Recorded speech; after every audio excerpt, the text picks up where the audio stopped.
10th Standard Maths Second midterm testக்காக previous various district question paper with detailed solution ஓட analyze பண்ணிட்டு இருக்கிறோம் from JK Tuition Center Madurai.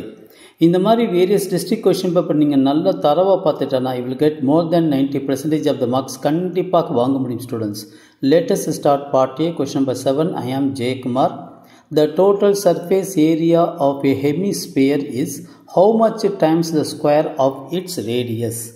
பாருங்களேன், total surface area of a hemisphere is equal to formula வந்து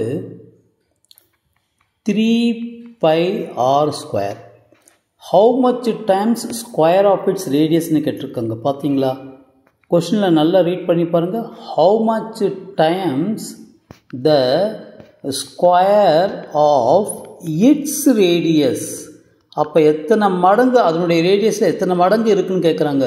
therefore 3 pi times the square of its radius. okay students, இதுதான் answer. So நல்லா understand பண்ணி பாருங்கள், you will get the answer. So how much times the square of its radius கேட்டிருக்காங்க. அப்போ அந்த ரேடியஸில் எவ்வளோ times வந்து இருக்குது பாருங்கள், 3 pi டைம்ஸ் இருக்குது. அப்போ 3 pi times the square of its radius. So option C is the correct one. wish you all the best. Subscribe பண்ணுங்கள், லைக் பண்ணுங்கள், ஷேர் பண்ணிவிட்டு பாருங்கள் ஸ்டூடெண்ட்ஸ். தேங்க்யூ.